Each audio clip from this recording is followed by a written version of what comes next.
Okay, Bismillahirrahmanirrahim. Assalamualaikum warahmatullahi wabarakatuh. Okay, kisah inspirasi pendidikan hari ini, saya nak bawakan satu cerita pasal seorang guru, seorang cikgu yang cukup menyayat hati, cukup tersentuh hati bila student dia tengok. Beliau pergi sekolah, kan, student dia cerita lah, pergi sekolah naik kursi roda.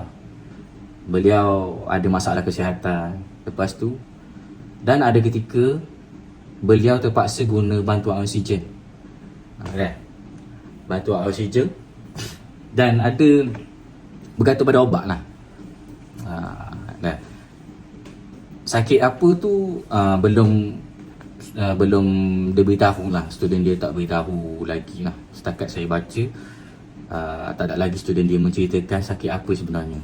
Dan tengok pada alat yang dia pakai tu, nampak macam dia sakit lelah. Tapi yang pakai kursi roda tu, Allahuakbar.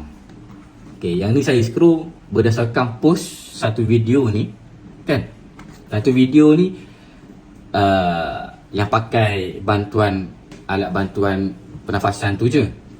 Yang kursi roda tu, saya baca dekat komen. Okay, berdasarkan komen-komen student dia menceritakan. Okay,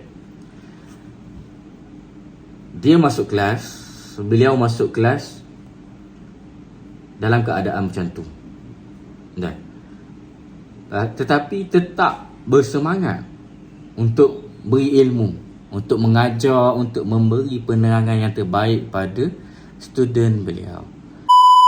Okay, bismillahirrahmanirrahim. Okay, ni nak promote satu benda lah. Amber ni ada buat satu jualan untuk tambah baik untuk pengurusan rumah taman ilmu.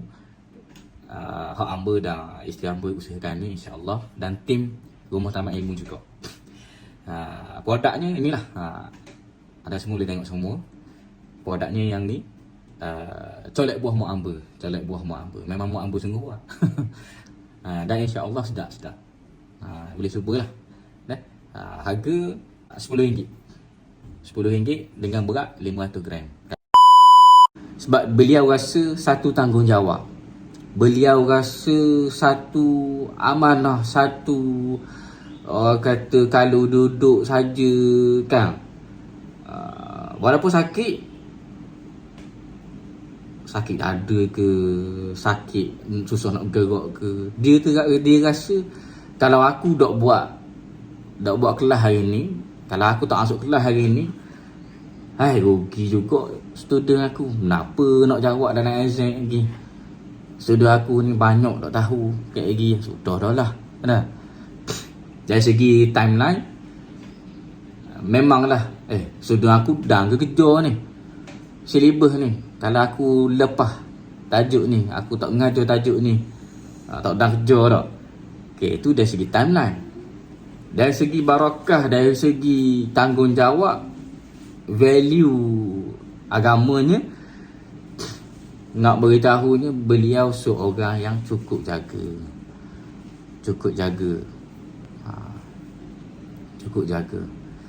Sebab pada beliau, setiap apa yang orang amanahkan pada kita ni, kita kena buat yang terbaik. Hebatlah seorang beliau, seorang guru ni. Sehingga kan saya rasa, Amber rasa agak-agak Amber ni boleh ke tak saudara ni, tak? Amber ni rasa demam sikit pun susah dah. Nak learning tak musim pandemik ni, rasa lah lagi lah susah rasa. Janganlah kalau jangkit ke anak murid lain, tak, lagi besar isu. Lepas tu kalau mari dak urut badan semua, jadi mikir juga kita tak nak pergi kerja ke tak. Cara macam mana nak lawang tu. Maknanya guru ni, cikgu ni, dia memberi mesej pada kita, memberi pengajaran. Allah datangkan kisah ni untuk kita sama-sama buka mata, sama-sama kita meneladani apa yang beliau tunjuk pada kita. Contoh depan mata dah. Bukan negara lain, negara kita juga. Allah contoh. Dah. Dan alhamdulillah, setiap apa yang beliau tunjuk tu, hamba yakin memang daripada hati beliau. Tak. Kalau bukan daripada hati, mesti ada student dia terlepas cakap dalam komen pasal keburukan. Tapi semua bila baca tu, student dia adalah 2-3 orang lah. Dalam banyak-banyak komen pujian netizen lain, student dia komen pasal kebaikan. Kata, mana keburukan? Kalau nak katalah cikgu ni nunjuk, tapi dah memang insya-Allah memang beliau niat kerana Allah, memang niat bersih. Itulah kata sifat dia asal gitu. Dia rasa tanggungjawab dan rasa nak beri ilmu sungguh kepada anak didik dia. Alhamdulillah. Lepas tu nak kabarnya berdasarkan komen-komen dalam video tu, dalam post video tu, netizen adalah kata juga, okay, boleh tengok balik yang saya letak ni, ruang komen yang saya sempat scroll lah. Nah, ada netizen kata, taubat tu, kalau depan mata aku menangis situ je. Tak. Tengok pada pengorbanan dia lah. Tengok pada pengorbanan dia, memang rasa tersentuh hati sangat. Tak. Ibaratnya kita nak buka buku kerana duk tengok dia. Allah, cikgu aku ni.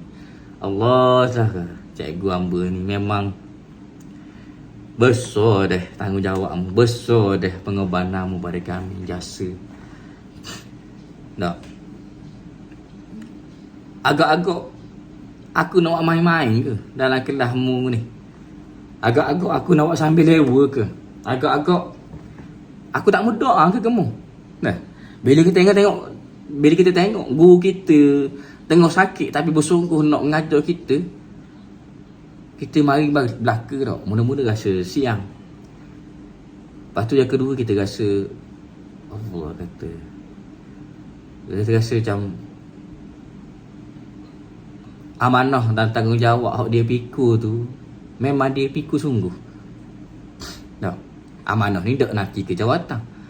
Yang ketiga pula, marilah dalam hati kita, ya Allah, ya Tuhanku, berilah kesembuhan pada dia, ya Allah. Memang dia nampak sabar, memang dia nampak terima je ujianmu. Tapi berilah kemudahan pada dia, kesembuhan pada dia.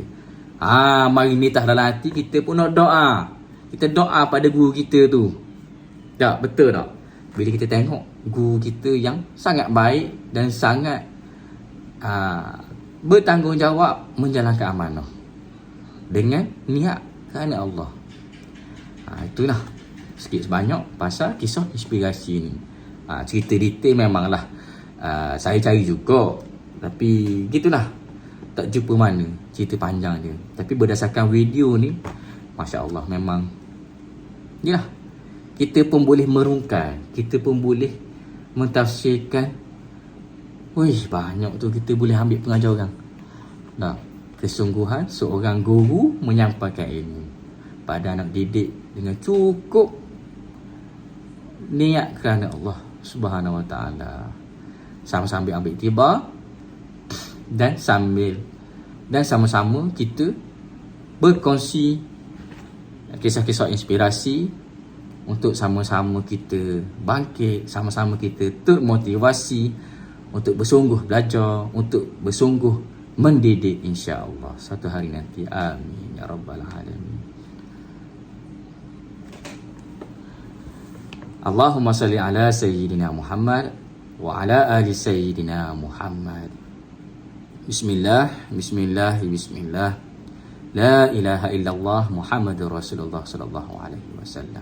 La ilaha illallah